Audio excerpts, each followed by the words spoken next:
सरदार रामबोल का पराक्रम। वंदन चाचा के बलिदान के पश्चात सरदार रामबोल अकेला पड़ गए। उधर अब तक कृपाबोल से उलझी अंग्रेजों की एक टुकड़ी रीवा की सेनाओं से मिलने में सफल रही। इस टुकड़ी का नायक एक अंग्रेज क्वेल था। दोनों टुकड़ियों के मिलने के बाद भी विजयराघवगढ़ के वीर अपने प्राणों की परवाह न करते हुए अत्यंत वीरतापूर्वक युद्ध कर रहे थे। तोपों और बंदूकों की परवाह न करते हुए भी अपनी अपनी तलवारों के वार से ही शत्रुओं के छक्के छुड़ा दिए। ये घटना प्रातः काल की थी। दोपहर होते होते समूचा रण क्षेत्र रक्त से लाल हो उठा। सभी ओर लाशों के ढेर नजर आ रहे थे।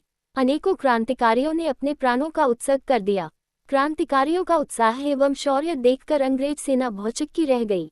अंततः देशभक्तों की वीरता के आगे शत्रु सेना भाग खड़ी हुई। युद्ध क्षेत्र में विजयराघवगढ़ की सेना का कब्जा हो गया। अंग्रेज अफसर क्वेल भाग खड़ा हुआ। क्रांतिकारियों ने उसका पीछा किया। अपनी जान बचाने हेतु क्वेल भागते भागते ग्राम लमेहरा वर्तमान देवरी मझगवां के एक ज्योतिषी परिवार में घुस गया एवं घर के लोगों से अपने प्राणों को बचाने की विनती करने लगा। घर के लोगों को उस पर दया आ गई। उन्होंने अफसर क्वेल को स्त्रियों के वस्त्र पहनाकर औरतों के बीच बैठा दिया। महिलाओं का लिहाज करते हुए क्रांतिवीर दूसरी ओर उसकी तलाश में निकल गए। इस प्रकार वह कपटी अफसर क्वेल कायरतापूर्वक अपने प्राण बचा सका। युद्ध के पश्चात इस देशद्रोही परिवार को अंग्रेजों ने मालामाल कर दिया। उसे लमेहरा गांव भेद स्वरूप दे दिया गया जो संपूर्ण अंग्रेजी राज्य में उनका बना रहा। सरदार रामबोल की शहादत। इस बीच पीठ दिखाकर भागती रीवा की फौजें एक स्थान पर एकत्र हुई। कर्नल विस्ले ने एक चाल चलते हुए पश्चिम के मोर्चे से खुद को पीछे हटा लिया।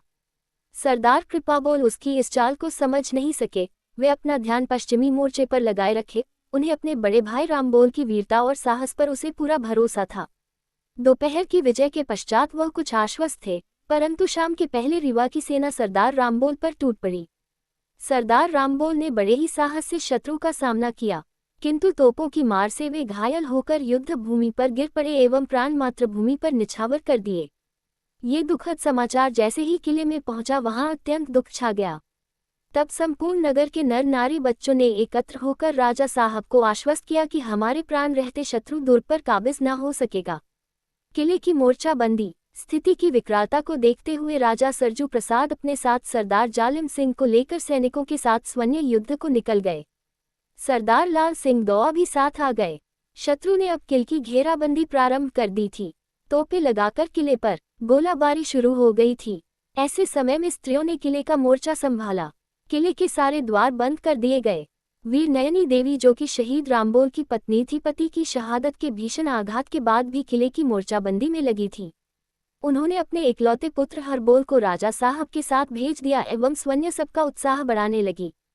प्रत्येक समर्थ नर नारी, बच्चे और बूढ़ों ने मातृभूमि की रक्षा हेतु मोर्चा संभाल रखा था। राजा सरजू प्रसाद ने अपने सरदारों से विमर्श किया कि यदि सरदार कृपाबोल के साथ मिलकर युद्ध किया जाएगा तो शक्ति और साहस अधिक बढ़ जाएगा। ऐसा सोचकर उन्होंने पश्चिमी मोर्चे की ओर कूच किया, परंतु सरदार कृपाबोल कर्नल विस्ले को घेरने के लिए उसकी टोह में दूर तक निकल गए थे।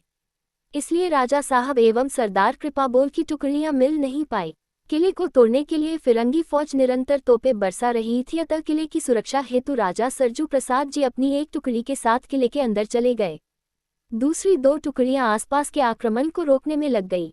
इस बीच अतिरिक्त अंग्रेज सेना तोपखाने के साथ गौरहा ग्राम तक पहुंच गई, जिससे शत्रुओं के दिलों में प्रसन्नता छा गई और वे अधिक उत्साह से किले पर आक्रमण करने लगे। किले से क्रांतिकारी भी अपनी तोपों से समुचित जवाब दे रहे थे। वीरांगना नयनी ने संपूर्ण किले में घूम घूमकर ऐसा उत्साह भरा कि स्त्रियों ने बारूद एवं लोहे के साथ साथ अपने आभूषण तक गोलों में चला दिए। अंततः अंग्रेजी तोपों को बंद होना पड़ा एवं अंग्रेजी सेना भी तितर बितर होकर जंगलों में छिप गई। ये रिपोर्ट जबलपुर पहुंचाई गई। कमिश्नर एरिस्किन ने अपनी रिपोर्ट में लिखा है, Sarju Prasad Singh was rich and had some 20-30 guard with female soldiers or gun. From weekly report of W.C. Erskine Commissioner Sogor और नर्मदा टेरिटरी 1857 तारांकन 1। राजा साहब स्वन्य उत्तरी मोर्चे पर 52वीं पलटन का आक्रमण। उत्तर की ओर का धावा रोकने के लिए स्वन्य राजा सरजू प्रसाद जी बचे हुए सरदारों के साथ किले से निकल पड़े। वे सरदार कृपाबोल की सहायता हेतु पश्चिम की ओर मुड़ गए। राजा साहब के रिक्त स्थान की पूर्ति वीर नयनी ने की। फिरगियों को नाको चने चबाने पड़ रहे थे, परंतु प्रातः होते होते विस्ले को अफसर अलीज के साथ की कुमुक मिल गई। जबलपुर की पूर्वी पलटन की एक टुकड़ी आते ही विस्लर खुशी से उछल पड़ा। अधिक उत्साह में आकर वह घोड़े पर सवार होकर जवानों का उत्साह बढ़ाने लगा।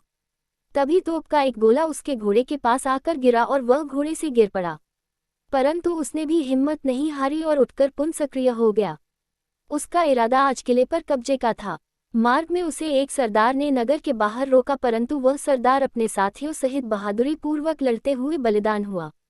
अंग्रेजी फौज को तो पूर्व में विजयराघवगढ़ के क्रांतिकारियों ने कई बार शिकस्त दी, परंतु अब रीवा एवं नागौद रियासतें भी इस छोटी सी विजयराघवगढ़ के विरुद्ध पूरी ताकत से अंग्रेजों के साथ थी।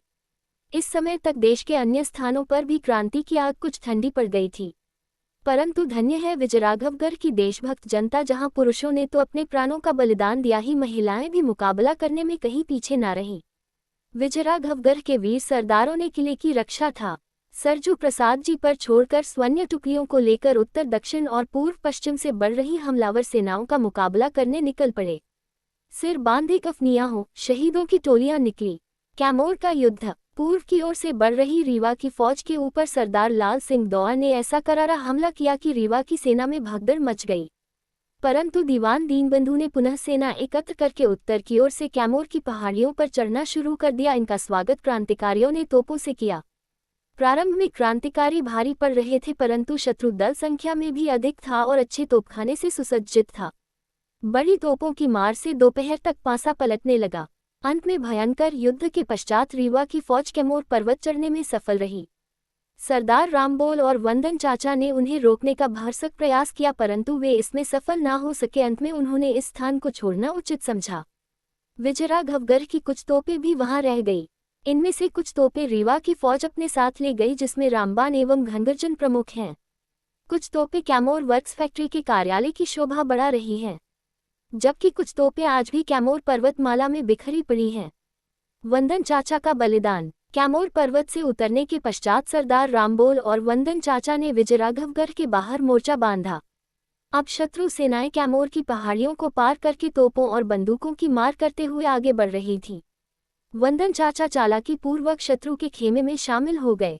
शत्रु की आंख में धूल झोंकते हुए रीवा की फौज के मुख्य सेनानी के पास पहुंचकर बड़ी फुर्ती से उन्होंने मुख्य सेनानी का सिर काट दिया, किंतु वीरता पूर्वक इस कृत्य के पश्चात वे दुश्मनों की गोलियों का शिकार होकर मातृभूमि हेतु शहीद हो गए। वीरांगना नयनी देवी का बलिदान।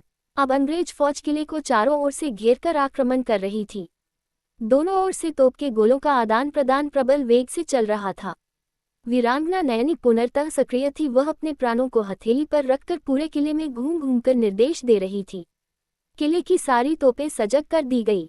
आज नयनी साक्षात दुर्गा बनी हुई थी, परंतु अंग्रेजों की फौज बड़ी थी। अब उनका तोपखाना अधिक सक्षम था, साथ ही शायद उनका भाग्य भी प्रबल था। अचानक ही तोप का एक गोला बुर्ज पर गिरा, जिसने दुर्भाग्यवश वीरांगना नयनी को अपनी चपेट में ले लिया और वह बुरी तरह घायल हो गई।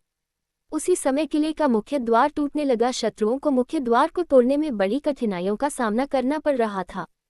किले का निर्माण चित्तौड़गढ़ के किले की शैली में हुआ था।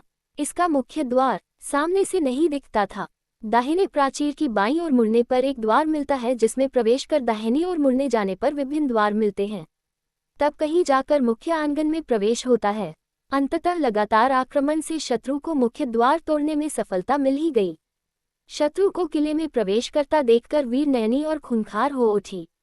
आहत होते हुए भी उसने शत्रुओं को रोकने का हर संभव प्रयास किया, परंतु मुख्य द्वार टूटने से अंग्रेजों का हौसला बढ़ गया था।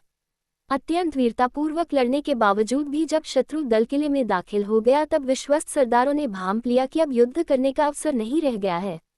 राजवैद्य शिवलाल एवं सरदार जालिम सिंह निवास में पहुंचे और वहां से रानी, राजकुमार था जगमोहन सिंह एवं कुछ अन्य लोगों को लेकर आवश्यक सामग्री सहित किले के पार्श्व भाग से वेश बदलकर कैमोर पर्वत की गुफाओं की ओर निकल गए। मार्ग की रुकावटों को दूर करते हुए राजपरिवार की रक्षा का दायित्व उन्होंने बखूबी निभाया। उधर अंग्रेज सेना तीव्र गति से गोलाबारी करते हुए किले में दाखिल हो रही थी। वीरांगना नयनी घायल शरनी की तरह अभी भी दहाड़ रही थी, परंतु दुर्भाग्यवश एक गोला पुनः उसके ऊपर फूटा और मां दुर्गा का रूप धरे वीर नयनी वीरगति को प्राप्त हुई।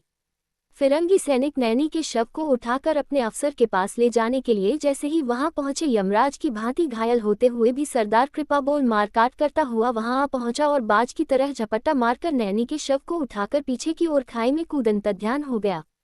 इस अप्रत्याशित घटनाक्रम से शत्रु भौचक रह गए। उनकी समझ में कुछ भी नहीं आ रहा था कि अचानक ये कैसे संभव हो गया। वीडियो देखने के लिए आपका बहुत बहुत धन्यवाद।